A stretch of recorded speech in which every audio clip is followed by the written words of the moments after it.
Merhaba arkadaşlar, Developer Reaction kanalına hoş geldiniz. Bugün yeni bir video ile karşınızdayım. Kimi dinleyeceğiz bugün? Tabii ki Bandmate dinleyeceğiz. Bandmate'in From Now On isimli parçasını dinleyeceğiz. Şarkının sözleri yok.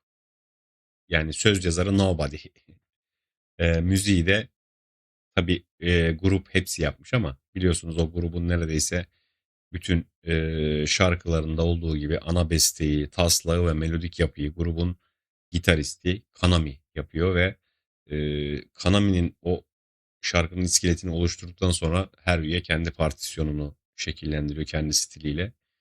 Bu şarkıda da öyle olmuş ve grubun artık tamamen kendi müziğini üreten ve dışarıdan besteye ihtiyaç duymayan bir grup olduğunun en büyük kanıtlarından bir tanesi yine bu şarkıda.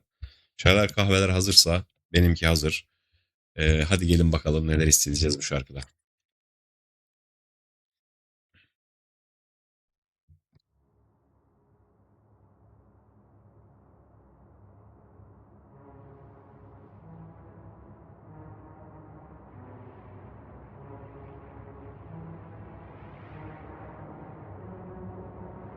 Bak birden başlayacaklar. Bizi korku filmi gibi öyle olur ya hani.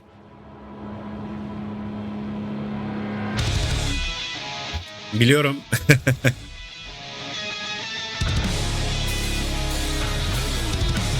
Ah!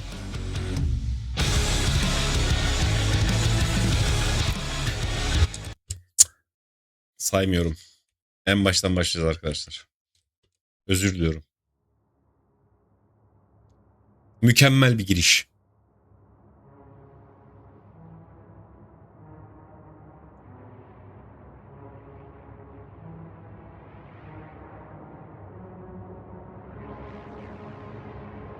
Wow.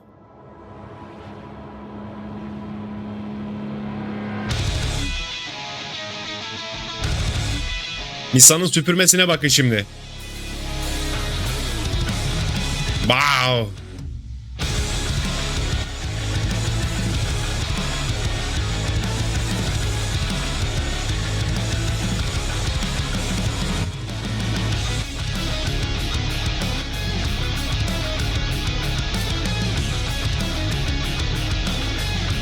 Wow.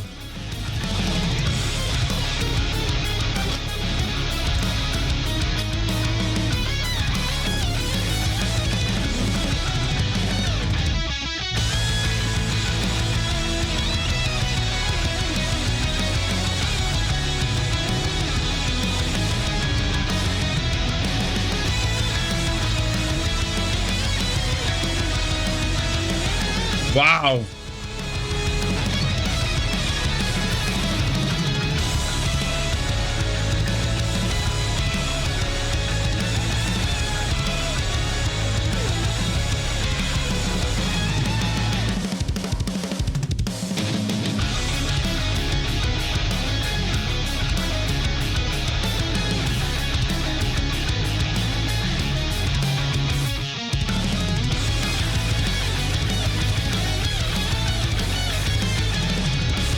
Ne oluyor arkadaşlar burada?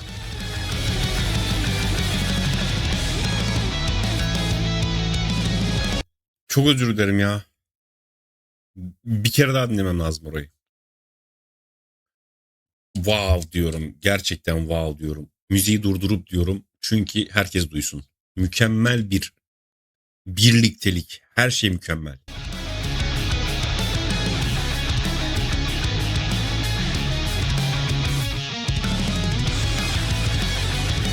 Wow.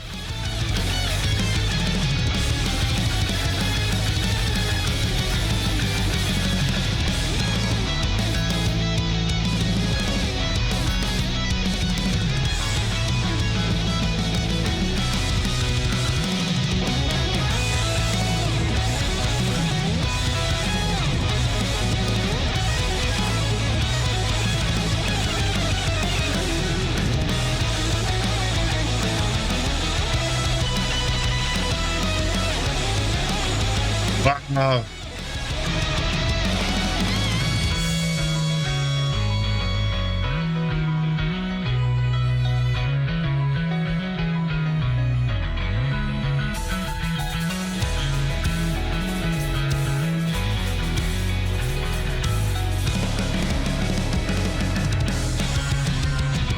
Çok özür dilerim ya. Çok özür dilerim.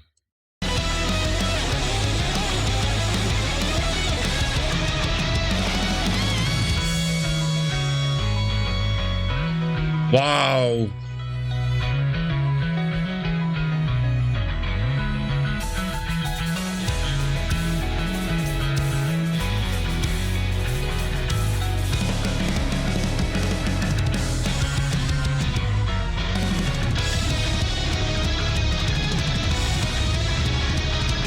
Kanamaya bak.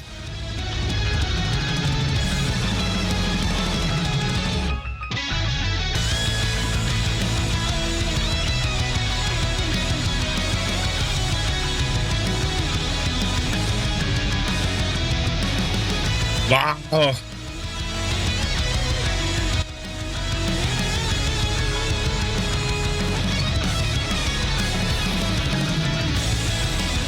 Çikolatayı yemedim.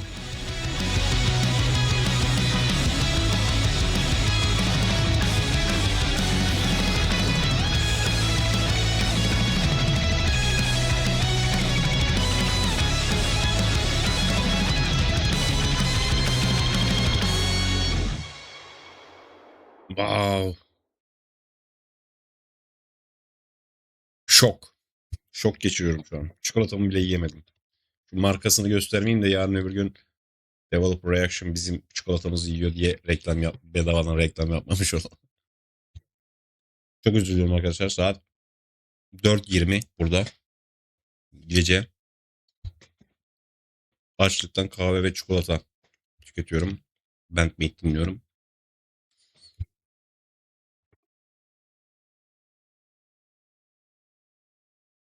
Evet. Demiştik ya, enstrümantal bir gövde gösterisi. Evet, bu şarkıda da yine aynı şekilde Onset ve Without Holding Back'te de aynısıydı. Bandmate'in sadece çalmadığını ve adeta enstrümanlarla konuştuğu bir şaheser dinledik diyebilirim bu parça için. Diğerleri de aynıydı dediğim gibi. Onset ve Without Holding Back de aynıydı. Sadece bir ara şarkı değildi. Adeta grubun teknik kapasitesini, sınırlarını zorladığı ve daha önceki dediğim gibi dinlediğimiz şarkıların, enstrümantal şarkılarda da söylediğim gibi vokal olmadan da hikayenin anlatılabileceğini kanıtlayan çok güzel bir şarkı, çok güzel bir örnekti diyebilirim. Hard rock ve progresif elementlerin iç içe geçtiği ve tam bir shred festivaliydi diyebilirim şarkı için. Akane'nin davul geometrisi mükemmeldi yine. Metronomu kandırdı diyebilirim bunun için. Yani metronomu kandırdı Akane. Yine bildiğimiz gibiydi fakat daha agresifti bu sefer. Poliritmik yapı şarkının genelinde düz dört dörtlük olsa da Akane'nin o trompet vuruşları öyle yerlere koydu ki ritmi tam yakalamaya çalıştığınızda kendinizi kaybediyorsunuz. Harika bir işti. Ve double kick atakları yine özellikle nakarat benzeri ana riff bölümlerinde kick pedallarındaki hız şarkının altyapısını inanılmaz bir şekilde doldurmuştu. Misa'nın bas canavarı diyorum ben ona artık. Yani canavar gibiydi bas tonu. O yüzden bas canavarı diyorum ona. Alt frekansların efendisi de diyebiliriz yani Misa için. Çok net duyuyorum. İlk Bandmate videoma gidin. Orada da aynı şeyi söyledim. Burada da aynı şeyi söylüyorum. Ve bu değişmeyecek gibi görünüyor. Alt frekansların efendisi Misa. Bu şarkıda sadece dediğim gibi yine eşlikçi değil. Kanami ile resmen düello yaptı. Melodik de gitti. Harika iş ortaya çıkardı. Bu şarkıdaki karmaşık bas sololarını aslında bir klavye üzerinde yazmış olduğunu duymuştum. Ve bas gitarda dediğim gibi çalması oldukça zor o bas yürüyüşlerinin bu kadar farklı duyulmasının sebebi belki de bu kurgunun klavye üzerinde kurgulanıp sonra bas gitara uyarlanması diyebilirim. Çünkü dediğim gibi çok farklı farklı diyorum duyuluyordu. O meşhur drive'ı yine mükemmeldi. Bas gitarın hafif o yırtıcı, kirli ama net tonu şarkının yine karakterini belirliyordu diyebilirim şarkı özelinde. Çok özür dilerim. Ve solo geçişleri yine gitarların sustuğu o kısa boşluklarda Misa'nın attığı ataklarla şarkının enerjisi hiç yere düşmeden böyle bir sonraki bölüme dinleyiciyi taşıyordu diyebilirim. Şarkıyı da taşıyordu, dinleyiciyi de taşıyordu. Ve bas gitarın o dolgun, tok yapısı videoda e, daha böyle şey baslar sanki yani müzik videosu olduğu için çok net bir şekilde duyuyordum. E, dediğim gibi Misa'yı ben apayrı bir yerde tutuyorum. Yani her grup üyesi için ayrı yerim var ama Misa'nın Bass'ta çok ayrı bir yeri var bende, onu söyleyebilirim. Ve gelelim Kanami'ye, enstrümantal parçalı. Bu oyun onun, bu şarkı onun oyun alanı gibiydi. Dikkat ettiyseniz. Neoklasik dokunuşlar vardı. Solo'da kullandığı diziler şarkıya sadece bir rock parçası değil, epik bir hava katmıştı açıkçası. Harmonik minör ve yürüyüşler ve meşhur tapping tekniği parçanın zirve noktasıydı diyebilirim. Artificial harmonikler, riff aralarında o serpiştirdiği, çığlık atan yapay harmonikler parçaya kendine has bir bandmate kimliği katıyordu diyebilirim. Ve Miku'nun yine Kanami çalarken o arkada örmüş olduğu mükemmel bir duvar vardı yine. Ritim tutmuyordu ve onun o Kanami'nin solo atarken arkasındaki boşluğu mükemmel bir şekilde dolduruyordu. Hem vokalliğini ayrı seviyorum Miku'nun, hem de bu şekilde Kanami'nin o boşluklarını doldurmasını çok özür dilerim. Çok güzel yapıyor. Ee, O biliyorsunuz teknik çalıyor. Çok teknik çalıyor Kanami ve hızlı çalıyor açıkçası. O bölümlerde yani Miku'nun vurduğu sert ve kararlı akorlar olmasa belki de bu şarkı bu kadar heavy hissettirmeyebilir. Doyurucu tınlamazdı. Bilmiyorum. Öyle düşünüyorum. Çünkü dediğim gibi arkada bir ses duvarı oluşturuyor resmen. Saiki yoktu dikkat ederseniz. Saiki yok diye Saiki'yi de konuşmayacak değiliz. Yine dediğim gibi bir yerde duymuştum bu şarkıyı araştırırken. İlginç bir detay. Parçanın enstrümantal olmasına rağmen bu şarkının yapılmasını Saiki istemiş. Yani eee, konserlerde ve işte yeni albüm Unleash App Extended Play'indeki o zaman grubun teknik gücünü en saf haliyle gösterecek, vokalin gölgesinde kalmayan bir grup olduğunu hissettirmek için, yani bir gövde gösterisi, enstrümantal bir gövde gösterisi eee, parçasına ihtiyaç duymuş ve enstrümantal olmasını istemiş. Saiki istemiş, vokalist istemiş, bakın. Çok güzel. Yani bu grup üyeleri arasındaki mükemmel bağı aslında bize bir şekilde gösteriyor bu durum.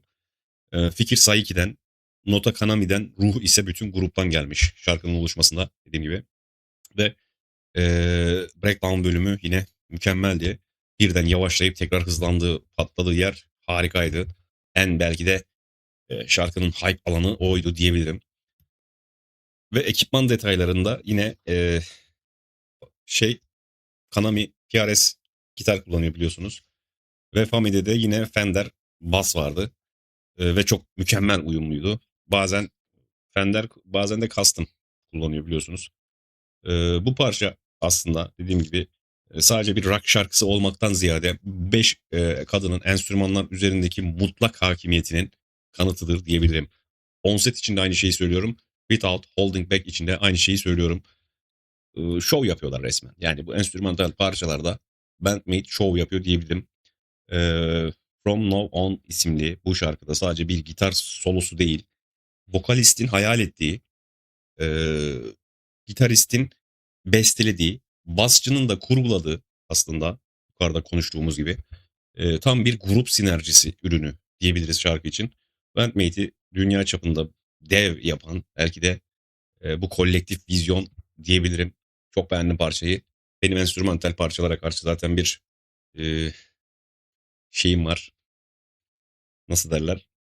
Zaafım var. Çok seviyorum. Bu da onlardan bir tanesi olma yolunda. Hatta birkaç sefer dinleyeceğim şimdi, dediğim gibi saat 4.30'u geçti ama olsun, dinleyeceğim. Çok keyifli bir parçaydı. Keyif aldım dinlerken. Umarım siz de keyif almışsınızdır. Sonraki videoda tekrar görüşelim, olur mu? Hoşçakalın.